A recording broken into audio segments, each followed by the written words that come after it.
So, Julie, could a Trump endorsement end this runoff before it's even really begun? Well, I think that's what the president is hoping, because he said, I plan on endorsing in this race, and then whoever I don't endorse should drop out. So I think that's what he's hoping. The question is, does that happen? It will be very interesting if he endorses Senator Cornyn, because Ken Paxton was a very early supporter of his, very early on. So there's part of me that wonders if it has something to do with Cornyn, if they're trying to figure something out for Paxton or vice versa.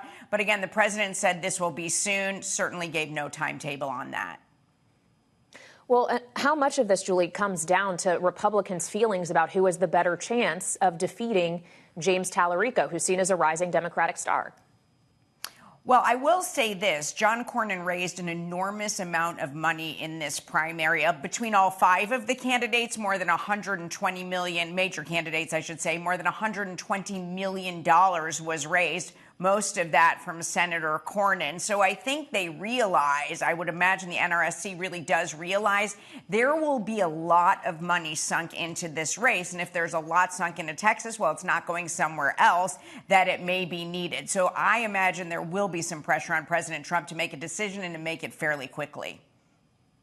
All right, Bloomberg's Texas Bureau Chief Julie Fine, awesome coverage over the last few days. Thank you so much. And joining us now with their reaction to those primary results is this evening's political panel. Arshi Siddiqui, Democratic strategist and founder and CEO of Bellwether Government Affairs, is with me alongside Republican strategist Lester Munson, principal of the international practice at BGR Group.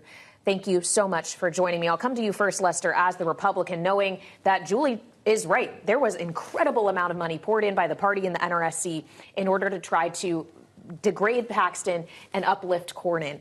If the president makes this endorsement now, is it primarily a financial decision? Well, of course. I mean, that's a big part of this. Cornyn did a lot better than people thought, I will say. He's been a stalwart of the party for a very long time. He, too, has been an ally of President Trump for a very long time. He's got the best chance in the general election. That's also what's really driving this. And I think folks are well aware that Tallarico could pose a real threat to someone like Paxton in general. So Cornyn seems to be the smart choice, and I'm hoping that's where the president lands. Well, so let's talk about Tallarico. Obviously, someone who's seen as a devout Christian. He pitched himself as someone who can appeal to more moderate, even some conservative voters in Texas. But Democrats have had this dream in Texas before and have spent a lot of money trying to flip the seat blue before. How do you feel about whether or not the party's chances are better of James Tallarico having success than, say, someone like Beto O'Rourke? Well, listen, I think he ran a really smart campaign. He also, it's a big tent strategy, as you just mentioned, and I think that was the smart piece, whereas Trump voters can still vote Tallarico because this is a little bit more about checks and balances and really making sure that the country can move forward under kind of a more of a big tent approach. Well, and so what does that say about knowing that Tallarico was running that kind of campaign versus Jasmine Crockett, who suggested, no, I'm going to be all about turning out the Democratic base? Does her loss suggest that is not a playbook Democrats should run with in November?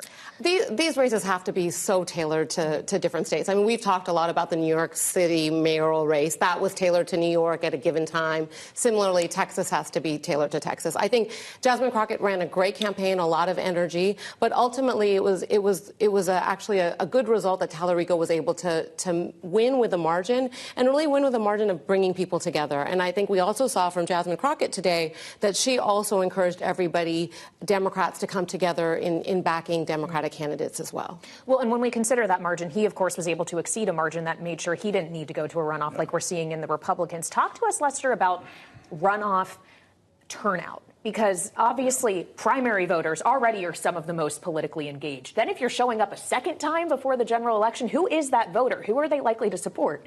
Yeah, money matters, for sure, and social media messaging matters, and you're going for a pretty small segment of a general election constituency here. So you have to be intense, you have to be fast, you have to be smart and nimble.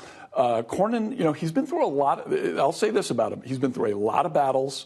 He's seen a lot of things. He ran the NRSC, which is the campaign arm for Senate Republicans, for a long time. He's a smart guy. He's very politically astute.